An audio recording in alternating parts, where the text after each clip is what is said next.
l'église qui m'a préparé centenaire, il y a Papa Diangenda, Kobanda Botama en 1918. Centenaire, ça s'est fait. Mais ce qui prophétie le baki boya zandengoana c'est que ça y était, c'est clair. Tout ça va et puis tout ça la confirmation ya mama Tchalamwa na ndenga le baki. La prophétique président on a Gozalabo et que ezali komona na ke ndengi ya zali ndengi pezali donc des aïe. Congo Kimia. Ouais, bonjour bana mokili mobimba.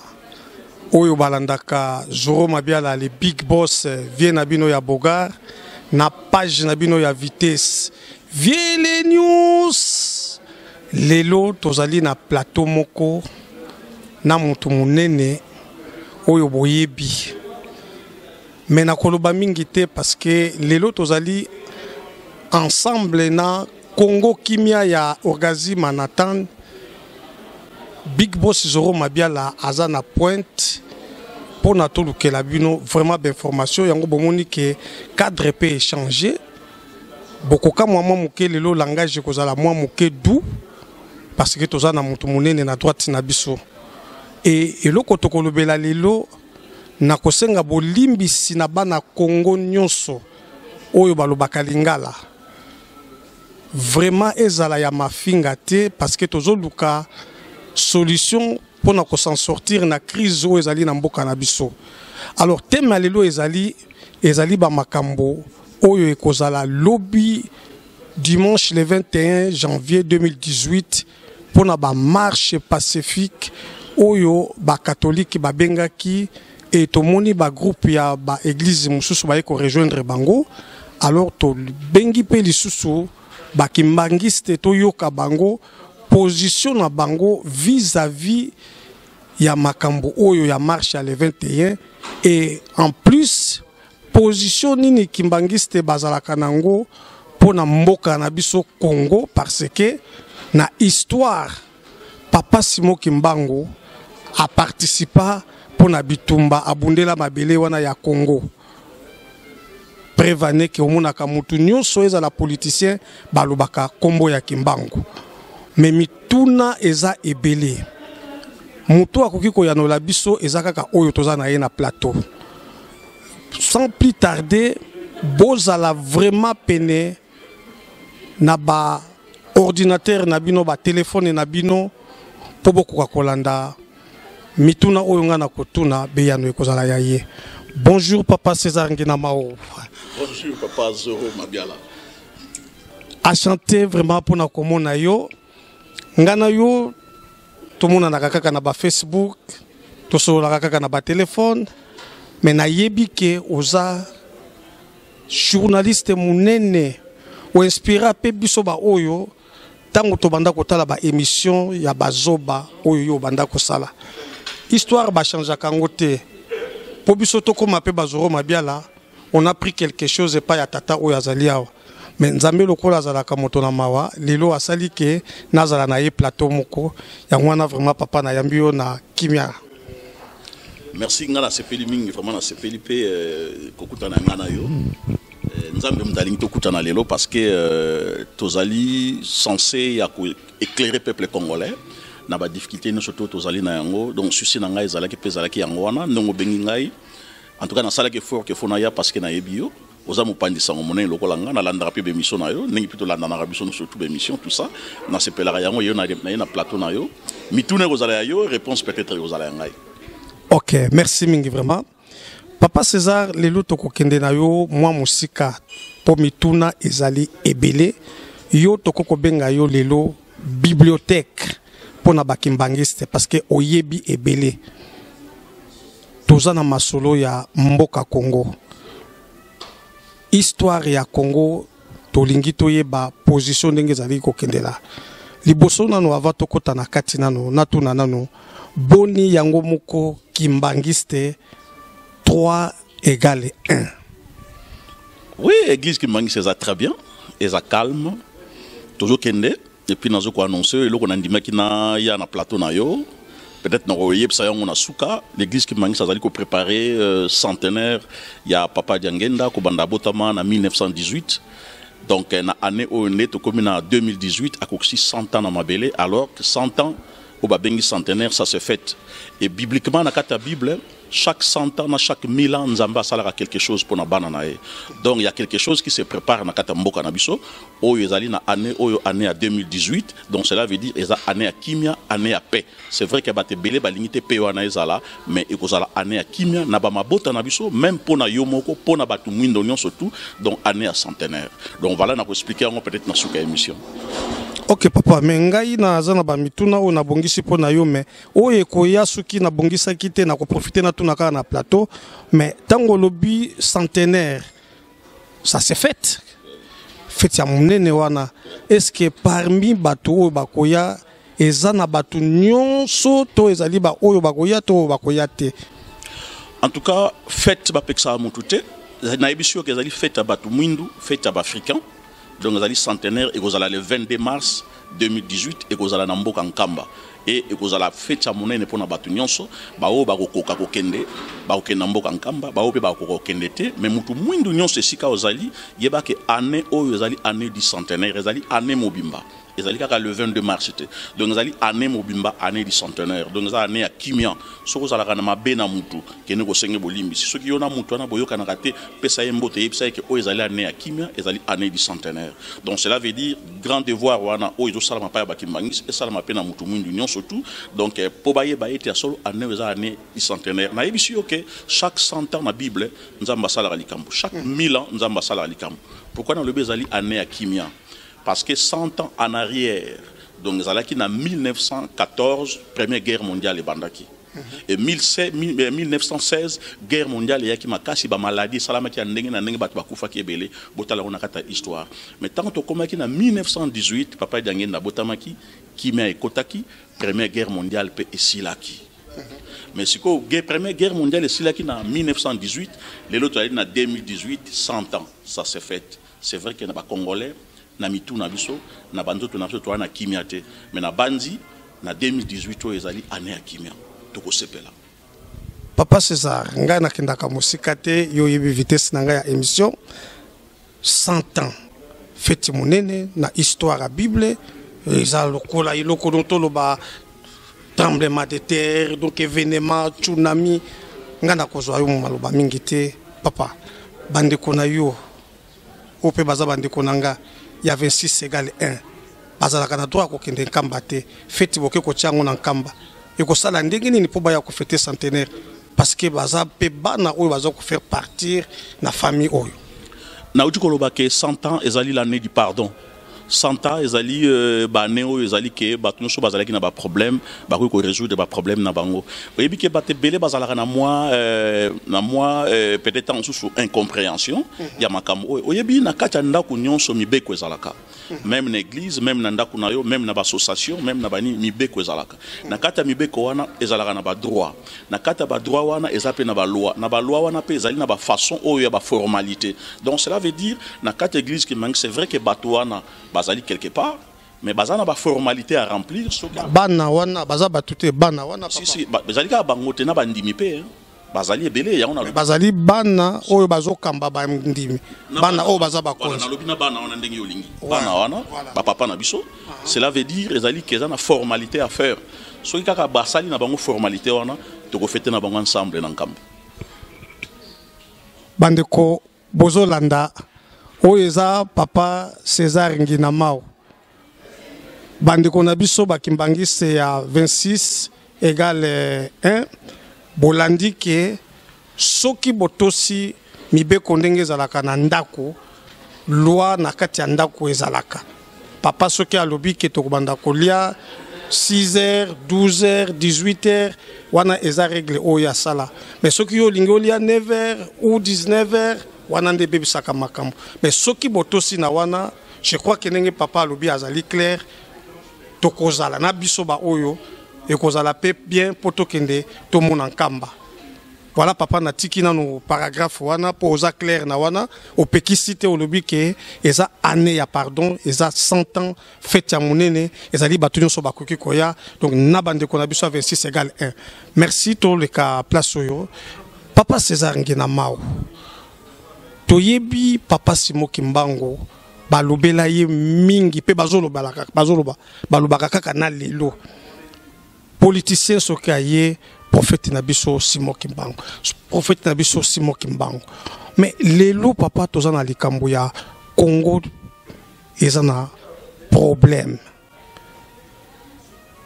tolingaki toyeba d'abord position ya bakimbangiste eza ndenge nini pona Congo parce que bozali quand même église munene na kati ya Congo vraiment parmi les 5 premiers na lo bozali donc parmi les 3 premiers ya Congo église kimbangiste ezali position nano ya kimbangiste avanga na kinde na mituna na tuna yo papa position na comprendre madame te position na cadre ni par rapport à banani donc faut aller un peu clair parce que na yebi des ici kozali oui papa na ko compliquer yo te tolingi ko lo baboye lelo oyo tomeka kimboka Congo na ba politicien na ba makambo ndenge na ndenge na ba M23 bato basali ba guerre makambo ebele ngana yo ata tolobi te mais bato oyo bayebi Congo malamu koleka ngana yo balobi ke Congo eza ko marcher bien te biso toza bapandisa ngana yo tokotikala au milieu du village tokoloba ndenge balobaka information au milieu du village so Congo eza pays pona mutu nyonso mais na bato nyonso oyo bazoloba que Congo eza ko marcher te on a sungayo oui sungayo voilà batebele bazoloba la position de l'église kimbangiste vis-à-vis ya bande konapsia catholique to ya ba protestant makambo bango basa exactement voilà mais l'église kimbangiste est l'église prophétique bola nanga malamu ba congolais bozolanda biso église kimbangiste est l'église prophétique église prophétique elingi kolobani ezali église oyo ba prophétie eyaka elandaka ba prophétie elandaka mutu te ke mutu a telemi akei ko sala trouble na ye to akei ko sala makamuno ke ko bomsa batu balandi ete église kimbangiste elandaka ba prophétie elobi nini pona Congo ya lelo prophétie eloba nini pona Congo eleka pe prophétie elobi nini pona Congo eko ya lobi voilà l'église kimbangiste vision eza nango eza yango wana l'église kimbangiste azali ko bunda na molimo pona ko libérer Congo wana bande ko na biso baza ko landa biso esengeli malamu boye baete batebele bamonaka bakimbangiste un peu différent non mingi pe bazwaka bakimbangiste lokola baza ba congolais te batu musu baza ba congolais bakimbangiste baza ba congolais te bakimbangiste baza ba congolais baza bangolais bazali be kolo ebele cela veut dire est-il que baza ba congolais ceux qui ba congolais bazo mona pasi yebake bakimbangiste pe ba mona pasi ceux qui ba congolais bazo bamba pantalon bazo kanzala yebake bakimbangiste pe bazo kanzala bazo bamba pantalon ceux qui ba congolais bazo violer bango na est yebake parmi ba mam changement yebake bakimbangiste pe bazo luka changement mais quel changement na lingina yebisa yo lelo papa Zoro et loko baki batu bayebele badai kozela eza yango wana ezali teke bakimbangiste baza bien c'est vrai que mboka na biso za na pasi ndenge bazali koloba ke Congo ekufi kasi ngana lingi optikela ngai temps na expliquer position ya bakimbangiste yango biso tolingi toyeba osungi ngai mais okende pe droit au but parce que yo moko fongoli paragraphe wana fongoli paragraphe parce que ezala ke loko yo bana kozela voilà mais na koyebisa yo ke Congo ekufi soko tuni ba congolais no surtout ba yebisa ke no Congo ekufi mais nani allié Congo ndokeza nani allié Congo ndokeza nani Congo akufi lelo te Congo banda ko kufela banda kala potokoma lelo Congo ya Zaire to na komba Congo na ko bandela otikela ngai merci na ko yebisa yo Congo akufela wapi pe azokende nani ndokeza nani mavana banda lisolo na ko yebisa yo boye ndoki ayaka mutali boso na matanga ndoki ayaka mutali boso na matanga pe abandi kolela tanga bandaka kolela akomi kolela na bino batu bokufeli et bino batu bokufeli bokoyeba te ke ye mutali ye mwana et puis abandi ko accuser ba mususu pona nini mandenya ye bembete bongo madona no yete likamba bopena boyebisa ki sangote abandi ko accuser batu malor ke ye mutaza ndokazo bimisa pe maya miso po boyeba ye il faut bozala mayele et tout ce que je comprends nga papa Zoro na koyebisa ke concentrer na yo ba congolais pe bolanda bien yango na lingi na tungisa yete à s'exprimer voilà Congo akufeli wapi et puis nani allié Congo ndokaza nani na koyebisa yo ke Congo na biso to bani ko kufa lelo te to souffrir lelo te na memela ki yo photo oyo na éviter peut-être na régie ba koche la biso yango oui omoni photo na ba insérer kozala oui photo yo na banzi eza inacceptable photo na memeli yo na ba photo belé mais na memelo photo oyo photo oyo na koyebisa Congo na 1884 landa malamu histoire na 1884 roi Léopold II ya Belgique azwaki Congo na maboko na ye. Roi Léopold II wana ya Belgique c'est un catholique landa malamu azwi Congo na 1884 un catholique abandi ko boma batata na biso na bakoko na biso boye. Imaginez roi wana akoma même pas na Congo aza na Belgique matinda ka ba soldat na batu na ye bakene zwaka richesse na biso biloko na biso bazali koya na ngwe pa na ye pona famille na ye na 1884 soko boy ko sala musala wana bako boma yo boné na l'action na photo badiembiki yo boy bakoko na biso balelaki na kata terre na bango. Congo akufi déjà. Congo akufi na 1884 na zoko makambo wana avant colon bakei nango bakei Congo aza kokufa bakoko na biso baza kolela ti vers na 1908 ba tubai komona ke non comment yo za roi za mutu moko Congo mboka monene boye ezala lokwa neti ya yo moko bana konyokola batu azali koteka batu koboma batu kosala batu makamba boye. C'est un catholique roi Léopold II aboma déjà Congo ko banda 1884 ti na 1908 tant to komi na 1908 asali nini azui Congo na bakoko na biso na ba richesse na biso azui Congo wana asali nini apesi yango na royaume ya Belgique. Donc azui na biso na bakoko na biso na ba richesse na biloko no surtout apesi yango na royaume de la Belgique. Royaume ya Belgique azui Congo na 1908 wana azui Congo akei nango de 1908 babandi kozwa ba esclave babandi kozwa ba richesse na biso. Comme en 1960, royaume à Belgique, religion d'État catholique. Pendant 1900 combien? Kobanda 1908. 1960, babani sous exploiter Congo, Koboma ba Congolais, Kobo la richesse na biso, royaume de Belgique, religion d'État catholique. Babo mi biso pour la deuxième fois. Bakoko baleli makambo ndenge na ndenge. Parce que nzamba za sobate. Déjà avant tout comme en 1960 en 1921, papa Kimbangu Abimi, parce que bakoko na biso babana ekolela. Est-ce que nzamba zali kaka ya mindele? Nzamba zali kaka ya mindele, nzamba zali pona biso te. Pourquoi bato bakouta musika ba ko exploiter biso à fond ko boma biso? Na kolela wana nzamba yokelaki bango mawa, akindele bango mobikisi. Mobikisi wana ye wana ngana za kolobela lelo, Kimbangu aye na 1921. Abani ko yebisa bango c'est fini. Makambo na bino wana ikosila. Bokozon na pai na bino batumini ba otika na richesse na bango bango mo. Bola na kimia bana Congo. Catholique a bomi de 1884 a longoli biso na maboko ya roi. A pesi biso na maboko siko ya mboka penda o ezali religion catholique. Ko banda 1908 et memi biso tina 1960. Révolution salami na 1959 le 4 janvier. On a une émission parce que nous avons déjà recherche à mon dans le quartier, dans le quartier Kimbangu. Pourquoi Mobutu a pensé que le quartier dans le quartier Kimbangu? Après, si j'ai commencé à faire la recherche, le quartier est dans le Fokobel, au fond des colons belges. Je vais faire l'OEC de l'eau, pas portugais. Oui, comment Mariano? Voilà, quand tu Mariano. Donc, dans Mariano, qui est un portugais mondial, ça va être Combo Brasil Pinto, qui est parmi les gens qui ont fait le 4 janvier, nous avons bomba qui ont Brasil Pinto dans le monde. Nous avons été le Zawa. Mais tu as levé la main de l'autre. Qui m'a envoyé comme on a tenu à solo photo libérée Mboka. Déjà en 1960, Amérique m'a pour réunir pas. Indépendance, la chose est déjà le 4 janvier. Les 30 juin, on fait officiellement, on officialise que nous voilà, tout comme indépendant. Mais toujours indépendant et indépendant. Toujours indépendant et indépendant parce que nous sommes indépendants. Indépendance spirituelle, indépendance politique. Et batata na biso tango babana ko kende ko bakene ko sala ba démarche d'indépendance. Papa Daniela, il s'est inspiré na tata na ye. Alobi e pa ya bato bakende ki. Précisément na Kasavu. Alobi na yesu ko kei kuna ba ko tuna bino likambo moko. Ba ko tuna bino tango bozalaki na colonisation, religion d'état oye accompagna qui bino zalaki religion catholique. Mais après indépendance tango bozo indépendance, religion d'état ni ko accompagner indépendance na bino. Yo Folobake, c'est la religion kimbaniste.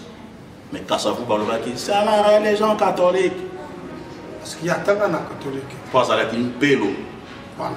Donc, à l'objet religion catholique, spirituellement, tu as une indépendance spirituelle, tu as une indépendance politique pour gouverner. Parce qu'il y a une indépendance politique, beaucoup comme un ministre, beaucoup comme un chef de bureau, administration et comme un bureau. Mais l'esprit, où est commandant Moka, où est Pesaka Mayele, et tu as toujours indépendance. Papa, je vais vous une question. Et ça, le coup là, Bukabwani na moi si. Mais moi, si on a qui, a tiki, bo excusez-moi, a tiki, ba sous-vêtement na yeba, ma papa, bilo ke belé, anda, a tiki, on a katanda kuna yo, ma kei pa ina bango. Ma kei bien tu. Et puis, azo diriger la musique, azo tinda ba na ne na katanda. Ne ma papa na ngao, ne zalaga na sa mesa. Et ba na fubalo ba, non, papa déplacé qui ont abandonné Toboka. Donc, na mboka na biso ko ba na 1960, ba première ba kambia mboka. Na ebisho ke ba première ba kambia mboka, bino ba chercher bon ngotala. Tous qui étaient là, na katata beron ba ba dirigeants qui sont na liboso ba konza liboso, ce sont des catholiques. Donc la catholique a changé fort. Alors que Kimbaou a le pouvoir ancestral, il y a Bakoko Nabiso, il y a Bonzama Bakoko Nene Kovana na Katamboka. Va changer ka fort, va zui ba konjiwana, ba komisi bango, ba dirigeant ya mboka. En 1960. To bundani na makambo na mboka Congo a kufi pour la 3e fois. Donc ba kei na biso ko banda 60, mboka ke na mobulu oya likoyo ke la wana te wa likoyo ke la wana te za la politique a mindele pour na ba continuer l'œuvre na bango ya ko bomba Congo. To comme en 1965, boum, Mobutu a bini lisusu. Déjà premier président catholique. Président Joseph Kassavou. Premier président déjà catholique. To comme en 65, boum, Mobutu a bini. Religion na ezala Guinée. Catholique kaka. Donc catholique on attend Mobutu a mené biso sur 32 ans à pouvoir pour les intérêts ya ba catholique donc ya ba mindele et pas une religion d'état ezali. Na lina limbo na bana Congo na mboka na biso Congo tozaka na 3 religions. Ntako sabinote. Tozana na religion catholique, tozana na religion ya islam, puis tozana na religion kimbangiste. Dans le dit religion catholique, na kata religion catholique wana protestants za na kati. L'église des réveils en Akati, Baramé qui s'allait en Akati, Bango, tout va en catholique, donc religion catholique. Papa, n'a pas c'est là, oui. Les émissions. Bongisa Malam. Oui. Première église au Rubi, Autola Malam. Catholique. Deuxième. Islam. Troisième, les Kimbangisme. Tant que l'église Kimbangisme, une religion Kimbangisme, na kata religion Kimbangisme, ba pouvoir Mozali, ba BDK, Ezali, ba tout, ba zone dimela Kimbango, ba moi na religion Kimbangisme. Islam est zali, na catholique zali. Islam est na katwana. Non, Islam est une religion mususu, catholique non, na lobby 3 religions. Bola nganga mala. Comment tous on a vraiment na besoin de makambo. Ya liboso lobby catholique aza yemoko. Non, na kata catholique, les protestants zali pour ba utakuna, église des réveils zali, ba ramé qui sali, ba motu wana ba na lignée catholique. Voilà. Après toquer na religion ya Islam. Surtout dans la religion islam, tu es la religion qui mangue, c'est donc pas mis 3. Dans la religion qui mangue, c'est pas on a pas pouvoir, mais c'est pas tout le monde qui mangue. Dans le BDK, dans le bien église qui mangue, c'était mes religions qui mangue. Donc comme on a 3 églises. Mais si on a 3 églises, on a mi baleza ya papaya, moko kaka nde yango ya bana mboka. Nde wapi ya bana mboka. Catholique uta di kolo, uta di banda. Islam pe uta di banda. Et yaki ko ya ko imposer ba koko na biso pona ben terrain na bango. Mutako bongo lango azate. Papa, ce qui ça, pardon, place on a fait bon, c'est là-bas congolais. Biso na Congo, tu as 1% ya islam. Tu comprends que l'islam est pour l'année na Congo. Natanya parce que les gens étaient tant choses informés, comme le plus peuplé. Tant que yo là qui na Congo, et l'islam est allé gagner ba Barumbu, commune de Kinshasa, mais le reste qui est na ba Kimbanseke, ba mosquée comme. Ce qui est le but que les là-bas Congo, ville ni yo tambola kami, au moment l'islam est allé. Si na matadi. C'est renseigné dans ma tête, il y a des mosquées zébélé. Donc, comme il y a des choses qui sont arrangées, les musulmans peuvent aller. Il y a reconnaître les banques pour les chercher. Reconnaître les banques comme il y a. Et puis, il y a un danger, il y a un jour. Mais les autres ont relevé la route. Dans la recherche, on a ça. Donc, on a 3 religions, on a 2 religions où il y a des paya, et qui imposent qu'on a besoin d'intérêt dans bango. Et les religions qui sont botanées katia mboka. Il y a des religions qui manissent. Alors, si on a 3 religions. Mais ce qu'on a dit dans 3 religions, si on a tant de religion, il va gouverner, et la religion catholique. Les musulmans, il va tout. Donc, Mobutu tant a joué Mboka, sur le jus que Banda Mobutu. Tina ba ministre Nyon sur la qui comme ma na 32e pouvoir, sur la 32e pouvoir, ils étaient des catholiques. La preuve, vous avez tout preuve ça. Tant que bala ka bakini bala na catholique. Tant que bota bana na ba même. Vous comprenez? Donc ils ont dit bango na bango catholique. Talaka ka tant musée aye. Na yebisho ke tant Mobutu ameni Mboka na 32 ans wana, Mobutu alembaki akokaki chuter. Peuple a tellement dit que toujours nyon pas mal. Tout ko za la boité. N'est peuple a tellement de l'eau, peuple n'a pas tellement qui vers les années à Mobutu. Mais il y a des salamaki. Mobutu tant à l'embert le binon, madame Chouna tika pouvoir. Aïe ça ça au babenga qui conférence nationale souveraine. Vous avez pas yaté. Tant à cette conférence wana a bengi batu nyon so baya na kati kuna to lo balika mpona mboka mboka comme bien. Nani azalaki à la tête de la conférence wana? Monseigneur. Azaki na religion. Est-ce que conférence en aussi mal? Il y a un peu de transition. Et même qui na pasi et même qui na kuswana na batrouble na mobulu mbongo ebele kufa ki pour rien. Premier ministre ba kimisa kuna azalaki nta religion. Est-ce que ça là? Est-ce que tu azalaki? Voilà. Bango na bango, mboa suit mboa, bazoela beaucoup apona bien terrain na bango, ngambolo kuna ke sala ni. Mais de ce qu'on comprend.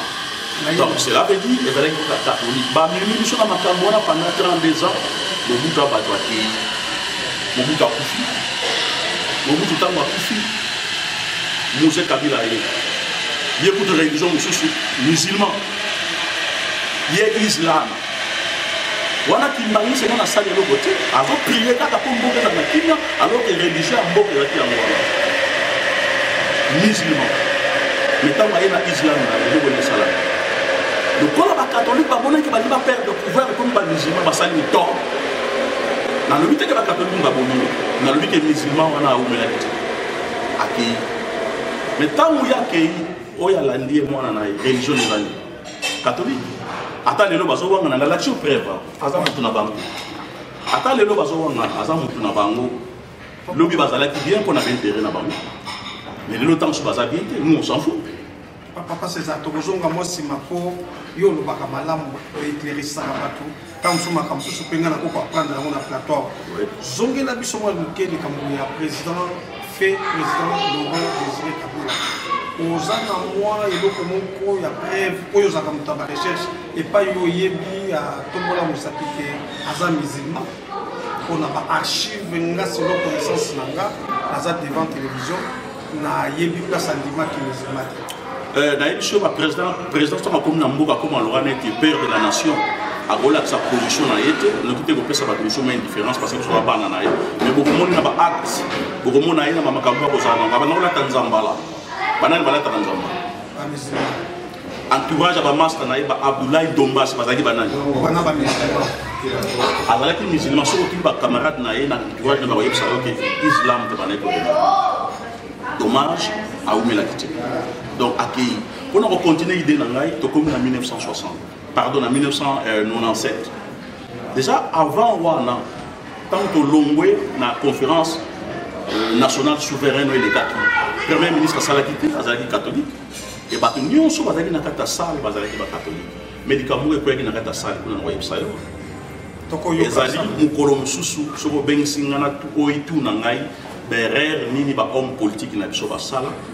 Oyo ba fitir politicien ba ko salate po mboka ezala kinya na yebi ke yoza mukongo na ba kongo ba lobaka mokati mbila oya kwei na 20 midi apesa maile na mokati mbila ba matana après midi passer le kate pa kweyati to solo la mo mukolo mususu na yebi so derrière salama ke belé na kata conférence nationale souveraine ba bengisa ba mangomba ebele ba homme politique ebele biso pe l'église qui mangise papa jangenda apesa ki batu mibale boke na kati ya conférence. Maintenant, il y a des gens qui ont des solutions. Comme beaucoup de gens qui ont des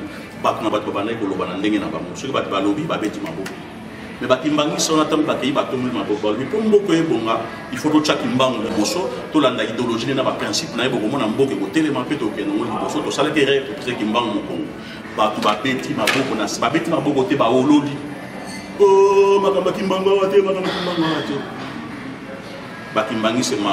papa Diangé na mawa suka na papa Diangé na lobi baki mangisi bo vanda kal batu na ngako za na kati bozonga bokende susu kuna te na kati kuna ta basali 6 mois zéro bakosala eloko te bobimisa eloko moko te. Est-ce que conférence nationale ememela biso nini? Premier ministre wana bimelo nazaki ni spiritualité ya moi erreur ndenge moko lelo ba congolais bele toujours lité pour nous libérer mboka mais ceux qui ba yoka komba kimbangu babani ko finga ne batali ba ko finga ne batali erreur papa c'est ça tellement na mkanto ko dibisi makambo za la très important et le komoko no biawa ngana lingaka batu boza na précision tam subo ko ba zo mabia la o mema qui est vitesse ce que j'ai compris papa Diangé na atinda ki bakulaye vous avez des députés na niveau ya non eza conférence nationale ezalaki ba chef coutumier bazalaki na kati ba chef de village bazalaki ba homme politique bazalaki ba représentant religieux bazalaki biso pe na cadre église Kimbangi papa Diangé atindaki mibale mo baza vivant lelo sous satiki biso bazalaki na kati histoire wana zo betela yo ba Kimbangi se nyonso ba yebi solo wana et puis ba oyo nyonso bazalaki na kati ya palais du peuple na tango wana ba yebi ndenge ni ba olola klikamba Kimbangi bango nyonso zéro. Mais l'église Kimbangi c'est ça reconnu na Congo et puis les jouaka ba aide oyo ba église nyonso bazo nana yebisio na mwana oui parce que na boyebisa yo gouvernement le non yebisa yo soki homme politique mo azali wazo landa biso yebisa yo gouvernement moko te apesaka ba aide na église Kimbangi c'est tomi tongela ka biso moko ndenge papa Diangé à l'accès la biso papa ngana za na ba preuve ba soki ba preuve ezali yaka na université ya Bungolo wana bourgeois aide mutako sayote c'est la force de papa Diangé ya kosangisa ba Kimbangi c'est bango na bango bocha mbongo oyo bino bone ko fingela biso nsisani potomi tongela biso moko odeke to sengaka devise papa Diangé ezalaki loboko esengaka ezalaka na se oyo pesa ezalaki likolo malamu bomi salela bino moko koza na valeur.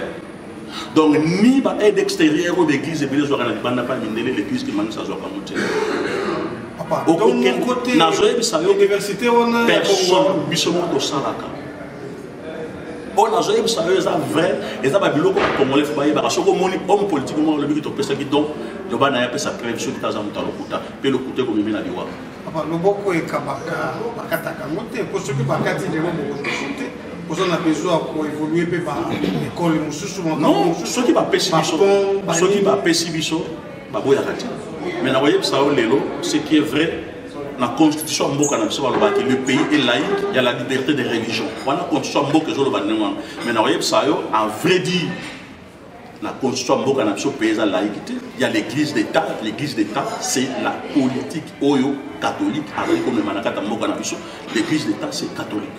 Ok, papa, tous on a sur la piste, on a pour tirer les caméras catholiques, on a dans 97, les catholiques. Dans 97, nous avons aillé, voilà, abomiki musulman, catholique. Et tant que nous avons fait Joseph Kabila tant aillé catholique.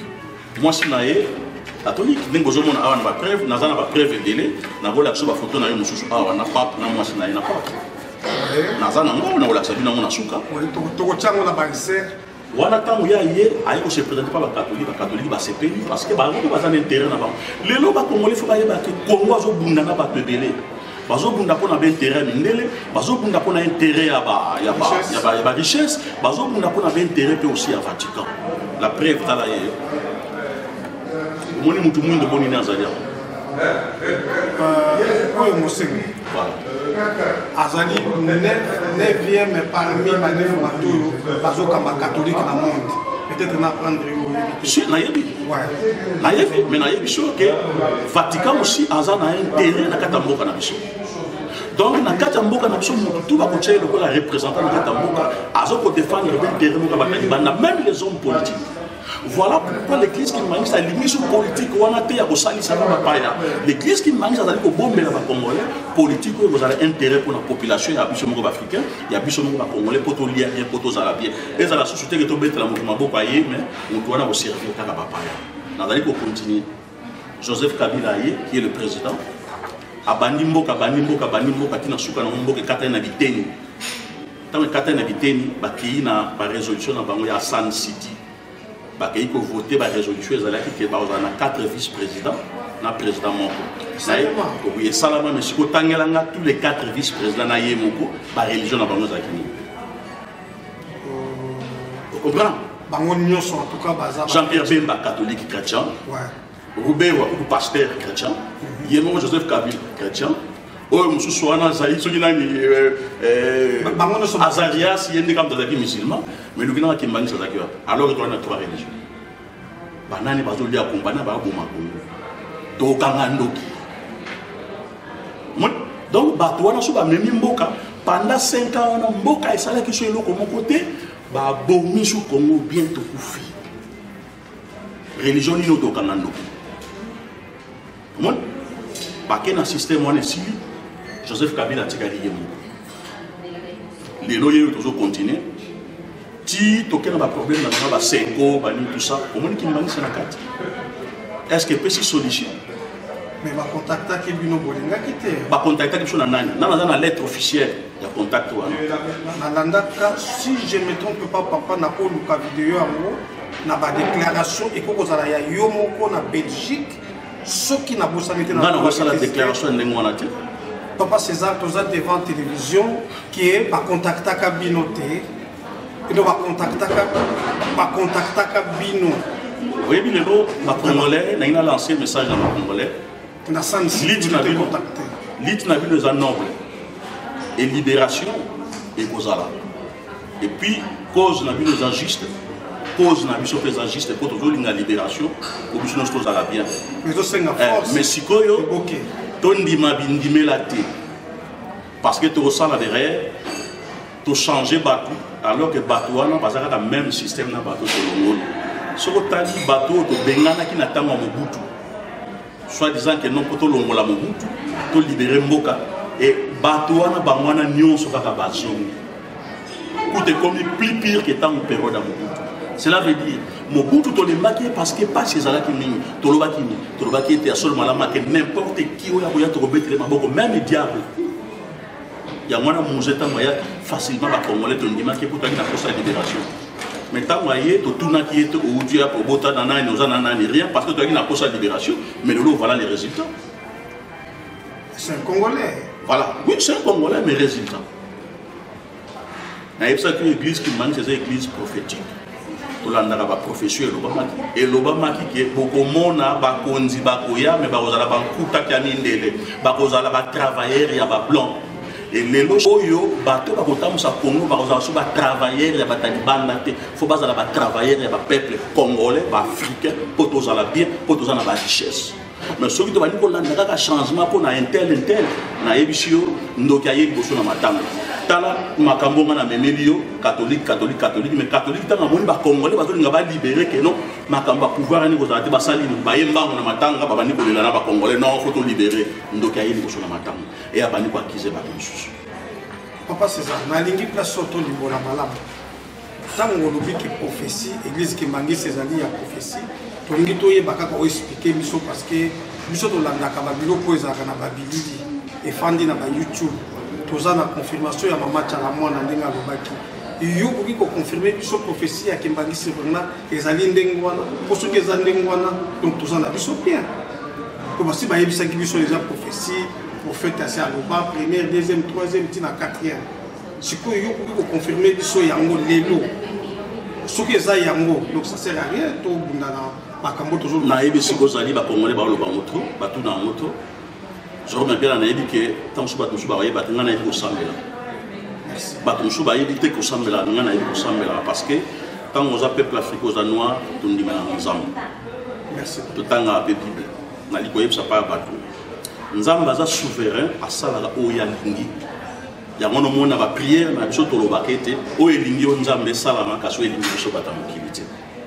Mais il y a un acte, il y a un acte, où il y a une biso, mais où il y a une zambe. C'est là où notre problème est allé. Nous avons dit que Zoro Mabiala prophétie est allé. Mais nous répondons à qui boye. Prophétie, pas beaucoup prophétiser pour nous, n'andenga mabe, comme on a une prophétie. Pas beaucoup peut prophétiser et pas nous n'andenga malam, comme on a une prophétie. Et nous sommes balé on a il faut salama. Même prophétie on soit les alaki mabe pour salama. Tu peux prophétie on a malam et pour salama. Et on a tout mis. Pour boyer que ce que zalié n'enchala moi na lobaki. Il faut botala. Est-ce que makambo balobaki na prophétie ezali ndenge oyo ya zali komona na oyo ndenge ya zali komona Ce qui m'a cambo balobaki na prophétique, président wana kozalabo ya kozalabo ya kozalabo, et que ezali komona na ke nengi ya zali nengi pe zali donc ezaye. Mais ce qui prophétie lobaki boye ya za nengi wana te c'est que ezaye te, c'est clair. Tous abana mikete. Et puis na voyez pseudo komona zo souligner na bata Bible. Nzamba tchela rapé ba tout passe. Na kata Bible bana Israël, Nzamba tidelaki bango roi Saoul, pour nyokola bango. Parce que bana Israël bana voye ba okonza Nzambe te. Mais tant que nous avons dit que nous passé, les pas Nzambe balobi que nous kolo, to éviter le bonheur sur ça alors que nous sommes peuple de Dieu. Pour nous dire que nous avons maboka Saoul. Nzambe balobi na tchela ki bino Saoul la nyokola bino po boluke longi nanga, po bobosa na kinga. Oyokia. Mais tant que bana Israël va comprendre, ba zone c'est longi pa Nzambe balobi kolo limisa biso total c'est longi pa na yo, to latin to polo ne longi, kanise la biso. Nzambe abomaki roi Saoul apesi bango David. Et David suka nango pona kolakisa kaza na nguya ya Nzambe abomaki Goliath. Et na David wana nde mwana botamaki Salomon. Et na Salomon na yibda tongelaki Nzambe temple pe a bénir bana Israël ko ba savant ba bimalelo, bata ndenge na batambongo ba juif ba bimalelo. Wana histoire na bango. Biso pe ndenge moko. Congolais abosali kimbango. Imbango ali to yeba to tchena valeur biso so peuple congolais total et l'oni pana total nan catholique tanga banda mine ti le lo passe na passe to total c'est l'oni na so pas kimbango total a soka ko sala bino moko na moko exacte apesa ka eloko pa e molimo ezali kuna ko salisa molimo ya division na Bible ezali te bino tango unité ezali te ba ko pesa lisusu ndenge ko to ko na bitene bele nana yebiso ke molimo ya division na Bible ezati olinga yebiso pa na ba division place les na Bible na yebi ko lobela ka verset ata en fait moko ya Bible oyo ndimaka oyo aloba division na yebisa ke Abraham na neve na Lot baba na ko yokana te ba wana ko welela mabele mais suka nango ba se divisa ki ba kabola na ki Lot akena mboka mususu Abraham akena mboka mususu ke non to kutana susuté po to yokana te mais na mission Nzambe ezate ke balongola ke bango lokola ba yokana te ba wana ba ke côté mususu ba wana ba ke mususu division bino bozo lobela kaka lelo ezali parce que bolingi l'église qui manque c'était l'église qui manque c'est division ezate il y a des partants par exemple au moins 5% dans un respect na bango na bolobela di solo na bango te parce que nga okota terrain wana te mais na qu'il y a des partants mais partout dans le monde ba division ezala même l'église catholique tant que boye bakate protestant ezali l'église catholique ba uta na catholique mais lokola ba yokana kité ba protester ya mwana ba benga bango ba protestant parce que ça l'église na bango lelo bazo ke évoluer tout le monde a l'église protestante, baza va protester ou va voir qui idéologie à sécurité na catholique. Bon, mais baza va frère mon coup. N'en expliquer l'autre na Abraham, baza va ndeko, mais bakabwana qui. Papa César, et le koyo, tu peux tourner moi rond, toujours bima na rond point wana te. Zongi sabi soka ka place ya confirmation référence ezali tchala mwana. Tchala mwana alobaki na biso Papa Simon Kimbangu aloba Joseph Kabila président actuel mutu ozala pona makambo ya kimia ya Congo boboyi yango to bondimi keza bongo parce que nayebi ke yo lobaka vérité pona peuple na yo okoki ko expliquer biso ce qui eza bongo parce que lobi événement ekosalema opesi na position te miki peta oké biso na ba parabole nga na comprendre mais tant que bino bo comprendre te yango aloba na biso bino bolingaka nga na aloba ndenge na lobela ayebisa biso soki président Joseph Kabila oyo aza 4e président tchala mwana lobaki soki eza ye soki eza ye donc azali na besoin kolongwa te aza mpe na besoin batungisa ye te yango tongaka yo o expliquer biso soki prophétie wana parce que Papa Simon Kimbangu Kiangani ayambaki yango aboyaki mama tchala mwana te ba image bato bazolanda biso bolandanga malamu yo pe kozala malamu bolandanga malamu nina limbola eloko moto moke bosana te papa okozonga Congo suite émission ekoleka na bachaîne nyonso ngai na bangla likambo keso na loba vérité balobi kufa na vérité ezapela okumu mpona yo pasteur ekofo akomi monguna alobaki vérité okona nayebi te nayebisaki mbwa na mbwa bazobela mokula mkuwa mpona baintere na bango nga mbolo otina na ngani aza na sens ya bitumba na bango te yo lingo la prophétie ya mama Chalamwana et ninga yebsa yo boye kata eloko yo te bolanda malamu ya ninga yebsa yo boye na lingi ba congolais ba yeba eloko na yebi ke kosala bino passe mais ezali très important pour kosala ngo ba recherche omoni mokili oyo eza ya kimbangu Afrique eza lopango na ye RDC eza ndako na ye Nkamba eza chambre na yalala mikolo nazoloba ngo mingi nazongeli lisusu mokili oyo eza ya kimbangu Afrique eza lopango na ye RDC eza ndako na ye Nkamba eza chambre na ye soki oza mwana ya Afrique yeba ke oza moto ya kimbangu mpo oza na kati ya lopango na ye mais soki oza mwana ya RDC Congo Brazza Angola parce que c'est le Congo ndenge mtakabola biso ba catholique toujours na voyez que soki oza peuple ya contre wana yeba ko ozali mwana ya kimbangu peuple élu de Dieu ndenge ba yuda bazali na monde na ba pays nyonso na makambo na expliquer na monde na ba pays nyonso posa la président ya RDC kimbangu fa pona yo tangu kimbangu aponi yo peuple ya kimbangu to bengi ba peuple elingana yo ba kopeso mandat et kimbangu kopeso mission les biso kozola na ngai donc le président a oza na biloko mibale peuple a peso mandat et kimbangu a peso mission mais ba président musu ya ba pays mususu ya monde bazwaka na bango ka mandat ya peuple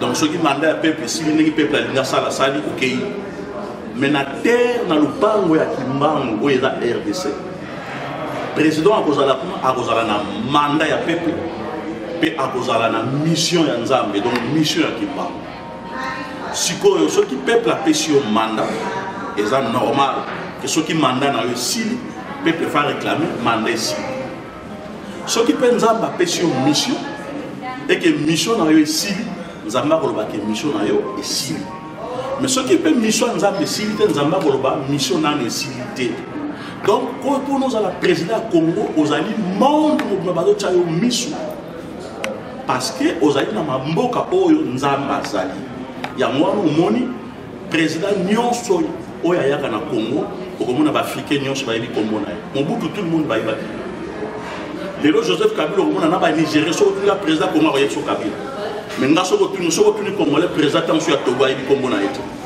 soko tuni tanso président ya Sierra Leone mona congolais ayebi kombo na ye te parce que aza na mboka ya nzambe te mais président Congo atoza mayele te atoza zoba atoza makasi te soko komi président Congo okokoma na monde fo batya yoka parce que ozokamba mboka oyo nzambe azali nazongeli mpa nalobaki mission na mandat sikoyo na koyebisa yo soki mandat ne sili peuple alobaki mandat sili biso na foto sila na fo kende peuple aza na raison aza na tort te parce que mandat ye moto apesaki yo mandat mais sikoyo ntango peuple apesaki yo mandat sili est ce que mission nzambe sili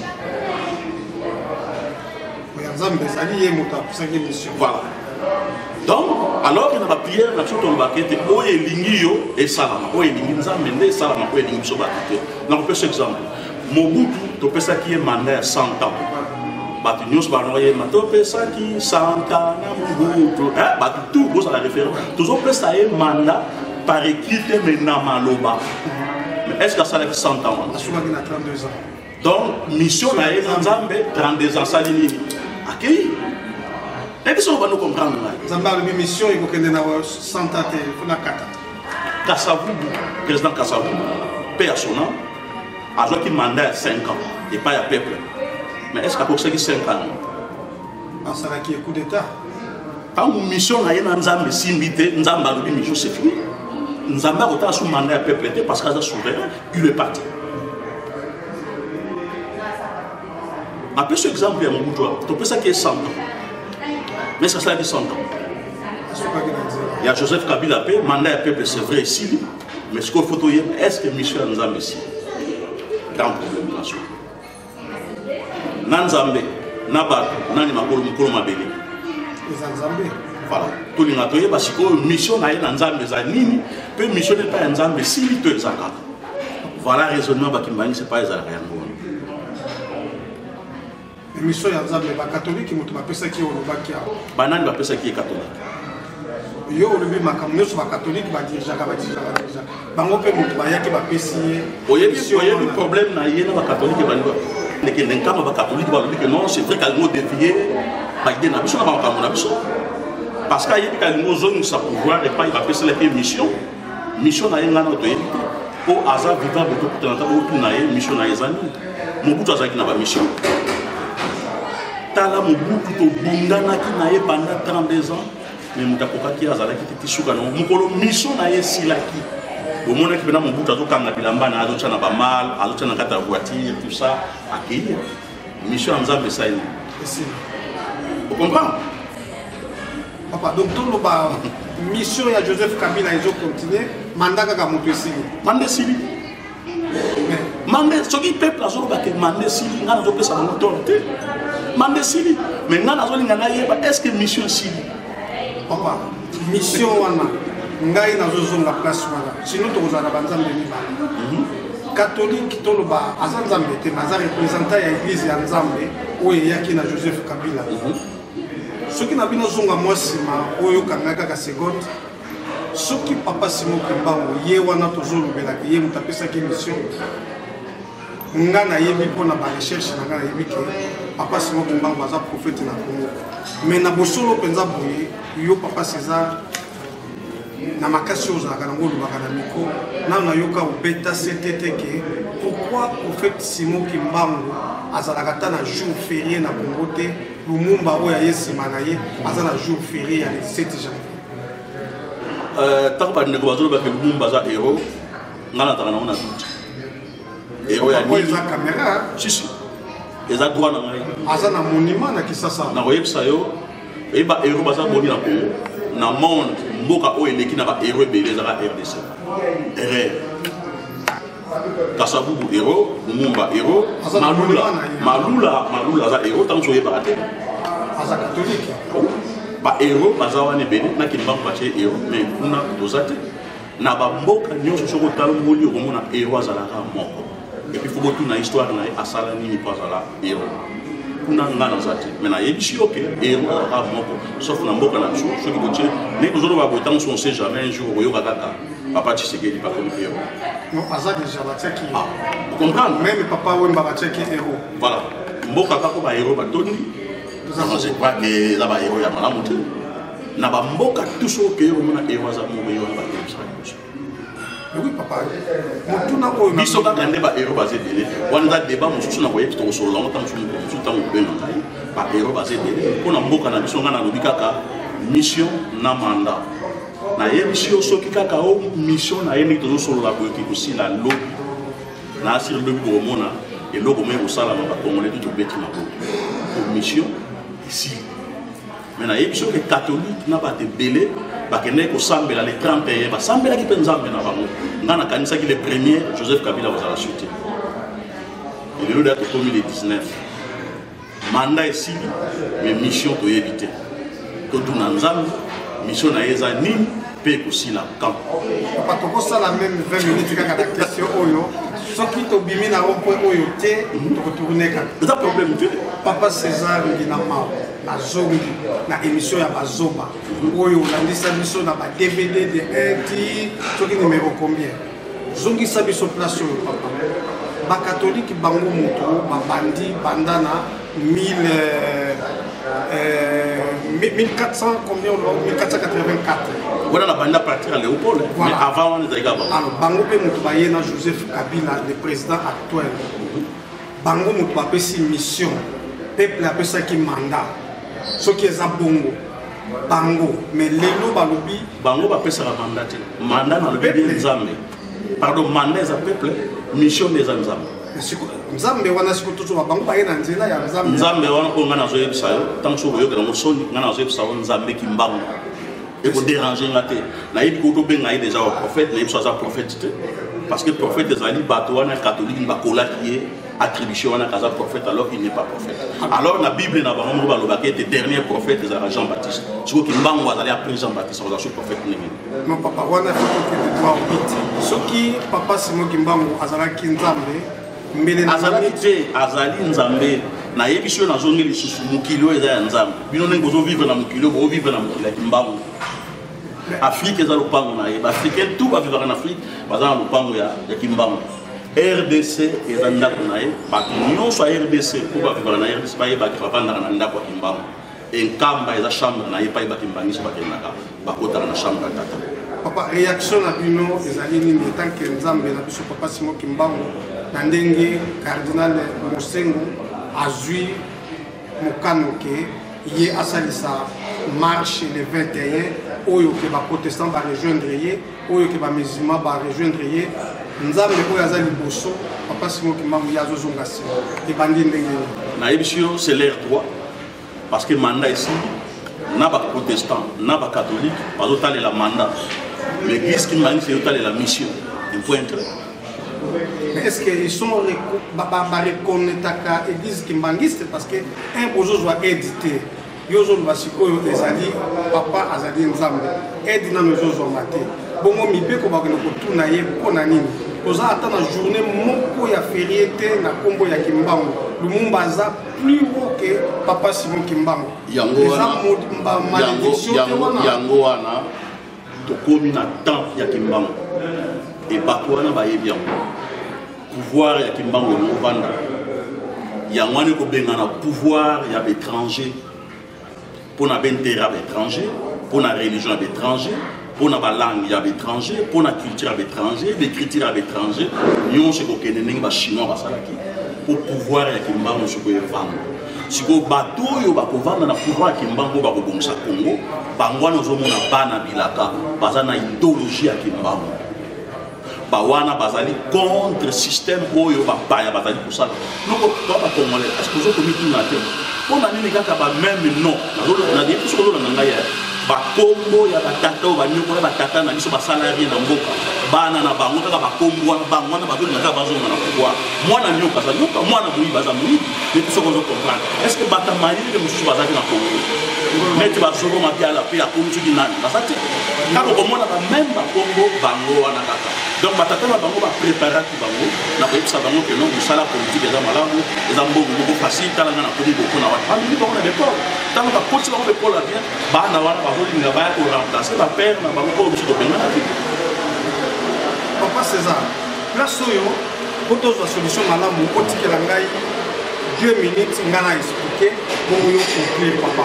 Po bato bazozela motuna oyo kaka tosali presque 27 minutes mais tozwi solution te na likambo oyo bato balingaki bolimisi papa César olandaka malamu lelo tozali le 20 janvier 2018 toza presque 18h lobby toza le 21 marche kozala bato bakobima et le 22 Kabila kei non to lobby Kabila kokende te mais bakobima totala réaction biso siko tolingaki toyeba ba homme politique nazoloba malembe po to se comprendre oyaza na voie ya vibration ba homme politique bandimi balobi bakoloba eloko te bazongisima ya ba chrétien ba protestant oyo babengaki po ba sauver camp ya gouvernement balobi non biso tokotrahir te po eza makambo ya nzambe to rejoindre ba catholique ba musulman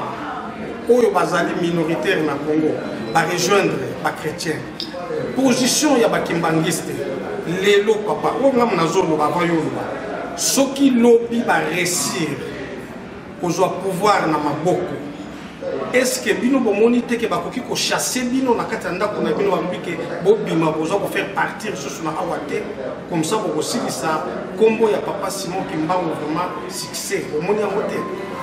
Oyebi na histoire mboka na biso religion et la libération na mboka ezali religion kimbangiste yango te bandaki révolution en 1921 vous êtes un ministre nous na parlementaire. Oui parce que bakoki kozala na kati kuna te po bato bazali kuna bazo ko servir na bapaya na yebiso yo bana bilaka bana Kimbango bato Kimbango bakobana na mboka wana kobandolia bien Congo kokoma développer ba payer bien koma bien oyebi lelo Congo za yaya na Afrique yaya so bazo bonga te pona baleke koma mawa soki yaya zo bonga te na koyebi so ke ba pays nyonso omoi na ba continent po Europe ezala développer c'est l'Allemagne, il y a des grands frères allemands qui ont développé, puis les pays frontaliers, nous, c'est en Allemagne qui ont développé. Pour l'Asie, et comme a développé, c'est le Japon, Tazayaya. Le Japon, comment il a développé, c'est la Corée, la Chine, la pour l'Amérique, ça a développé, c'est les États-Unis de Télémaki. Si maintenant on va payer l'Argentine, le Brésil et le Nicolas. Bishop en Afrique, grand frère, c'est RDC. Il faut tellement, ce qui est tellement, si on va payer les Nicolas. Il y a un moment où aller qui nous fait la Bangola, on va pas développer, mais ce qu'on a fait, c'est pour Yaya, ça a été développé. Donc, souci à Kimba, on est RDC, tellement. Pouvoir à Kimba, on est vendre, et on a pouvoir, on peut ça, la richesse nationale n'a pas été. Nous allons pouvoir la richesse nationale pour l'intérêt à Batoumindu, pour l'homme noir, pour les Congolais, pour les Africains, parce que les Cabo Nzambe a fait ça. Donc, comme il a su qu'on a chité, 2 minutes, on a relevera à l'ICC. Au lieu que tout le monde pour la ligne, il faut que l'ensemble était la catholique et la protestant. Lobby les 21. Lobby les 21. Il y a des choses qui sont parce que les alliés, Mboana, Bazo, Bazo, la Moukou, on a intérêt à Bango. Kimbangu ça zambolo ko akisala parce que ça m'a comme détaillé des intérêts na été mais alors que les intérêts à boka ce que Kimbangu c'est souci les amis la nanga c'est na ko pesa yo batumi balé ba kepa nzambe parce que senga bumengo ko toujours souffrir nzambe toujours souffrir batumi balé moko wana nzamba yebisi na zambelo ko pesa yo te ajo apesi lipa na nguba akangeli na sachet même lipa ona nguba ko kene liata na ndako débrouiller ka tana makolo ko kene na abimina ndako nzambe akei o msusa ya le nzambe kongo zo mona passe ba bazo souffrir ebi nzambe asalini nzambe akoti na chambre aye azui diamant ya munene ba diamant ebele ya munene atena kaka sachet ayebise ke ba diamant oyo kende na musoko teke yango kozala bien bana no kozala bien famille kozala bien mboka mobima pe kozala bien batela yango malamu po kozala na pasité batumi bale bakabwani bakei oyo akena sachet ya nguba na lipa oyo akei na sachet ya diamant okomona oyo akei na sachet ya lipa azokende na découragement même amoni bitumba omona ke atelema komotane bitumba kutu so kebite akei akoti na kati ya bitumba pa kabola parce que azaleka na sachet na lipa ta lipe koyi eza na problème te mais mutu aza na diamant azokende na kobanga banga même taxi ya komata te même bazowela biso komata te même bitumba eza kuna yake nzela mosusu parce que ayebi kaza ne lokomisa yango po bato bazala bien. Donc voilà, bateau bazo bunda bunda wana, bazana sacha di pananguba, mais bakimani ça na sacha diamant. Ya momoni bazo lo batte. Pai bitumba pesa di bako salate. Et pai bakeba pai ochaka ba makele na bino no mona bakimani. Même temps ochaka ba commentaire na Facebook. Ba kofinga ba no mona bakimani ça bako tarate parce que azana sacha ya diamant. Oyo ko bongisa Congo, oyo ko bongisa muki. Mais mutu azana li pananguba. Ata moni bitumba taliete akoti na kata bitumba na sacha na ye. Donc mutu mimi maki ya bundakati. Ngabuna le bini makite sacha lipa na nguba bino diamant ezali nakata sachet ande ko balani komi na suka ya émission mais ngai na kolingana limbola po papa César Ngina Mao azali sage le jour où les livres ya Mandombe ekobima bokomona na livre ya Mandombe kombo ya tata oyo kokomama parce que azali mutu oyo a contribué à mingi na makambo ya tondangisi c'est un sage. Moi je le confirme. Mais et là comment on a comprendre la parabole na yinga le belanga na ndaka yi na banda ko na yi na ba DVD te na ba cassette ya mona yoka kaye malamu alobi na masese awa alobi na ba parabole mais ngana za ko résumer bino ya ngokaka na likambo bozaki kozela madame le maire na Marseille olinga ki pe oyeba masolo oyo ndenge ezolekela donc papa César Ngina Mao, oyo aza porte-parole, représentant et makimbaniste, 1, 3 égale 1. Il y a 3 égale 1. On a évité ceux qui basent ensemble, la même parole, na 26 égale 1. Mais il y a lobby na compte, il y a 3 égale 1. Pour nous jouer bandeko, il y a 26 égale 1. Na tout na bango idéologie au ceux qui ça yango moko. Il y a lobby le 21 janvier 2018, tout ça date. Pour échanger église kimbangiste et kozala té na makambo oyo ba cardinal Mosengo ba organiser na ba protestant na ba musulman bango ba kozala té yango pesi bino licece ya saki ya diamant na ya mapa na nguba mais tokotala après ce qui fruit et boti ce qui va arriver, tout le monde a lingala, tout le monde a parabole, tout le monde a solo. Ce qui va arriver pour Joseph Kabila, est-ce que bakimbangiste bakozala susu na place na mboka Congo? Est-ce que ekozala teke shit libre ya Congo ya Papa Simon Kimbangu o biso to bengaka prophète o bango bazo benga nzambe? Ekozala peut-être ndenge ya lobi mbwa asui mbwa. Émission zo continuer juste na suka poto yoka trophée ya eloko oya zolo bilango na première émission ya Zoro Mabiala ya 2018 ya likambo ya centenaire. Toza na eloko moko aza na ngwawa tokopesa ye maloba po ameka ko clôturer.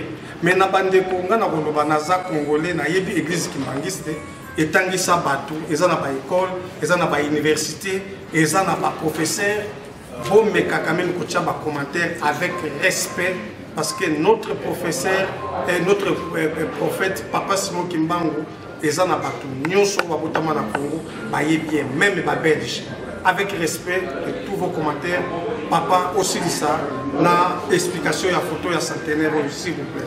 Merci Zoro Mabiala, on a rectifié, on a apporté parole à l'église qui m'a dit c'était, autant que je vais sanctionner l'église qui m'a dit c'est l'institution à mon aîné, même si je vais la terre, ceux qui ont dit ça dans l'église, les conseils wabini, le chef spirituel de l'église qui m'a dit ça l'obini. Chef spirituel de l'église qui m'a dit à un même niveau dans monseigneur par respect. Donc chef spirituel de l'église qui m'a dit azali kotala makambo l'église qui m'a dit na monde n'est pas azali. Mutuo azali na niveau ya mosengo, donc équivalent à mosengo l'église qui m'a dit azali au tout bien la président du collège l'église qui m'a dit comme on est papa Nsimba. Donc yo ana obino ko s'entendre. Mais le chef spirituel de l'église qui m'a dit azana kisasa azala rappel en camp. Yem azali équivalent ya mosengo. Donc Azali, autre président du collège, le cardinal Nabiso. Parce que pas de confusion, ce qui est un problème, à Bani Koubé de la Congo chef spirituel, en tout cas, il faut que vous ayez un respect. N'est pas tout un respect dans la vie, on n'a pas congolais, on a un respect dans la vie, on a une ligne, on a une vérité blessée, attention, pas de Royokate. Bino Otuni Biso Motuna, pour l'année Bakimanis, pas aucun été. Pour l'année Otuna Bakimanis, on n'a pas la Motuna. Moi, dans le signe, il y a Bimaki n'a pas handicap. Est-ce que l'église catholique a l'andaki? Est-ce que les Congolais vont l'andaki? Ceux qui battent un handicap à Bimaki, Basanganatana va chapeler, mais le temps sur le taureau va les solo sous. Ba ebitina, ngape na tuni mutuna. Pour nous reçu qui ça, pendant ces miazaki kimbangiste.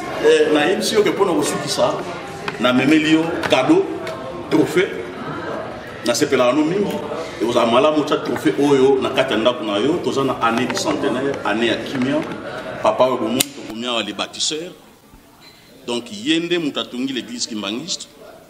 Professeur de professeurs, longi ya banlongi, nga mwa bwanya na mayelo ya bokoko nga na zwa, na jonge pa na ye, yem tayibi secret Congo, c'est lui le promoteur ya indépendance à Congo, mais to le belango mukolo mususu nga na memeli yango bakimbangi sata moko te na nsi bazu yango, mais na bandako bakimbangi se nyonso eloko ekozala, mais yo za mutaliboso nga na pesio parce que ezali première émission 2018 oyo oyambingai, et puis na oyebso que année 2018 eza ame ya paix, année à Kimia, année à Esengo, ce que vous avez conflit dans Moutou Kene Silisa, ce que vous avez Kanda, Longola Kanda, ce que vous avez Moutou à Esengo, Bana déjà que c'est la poète, vous avez année à paix, chaque 100 ans, Nzamba Salakiloko, chaque 1000 ans, Nzamba Salakiloko.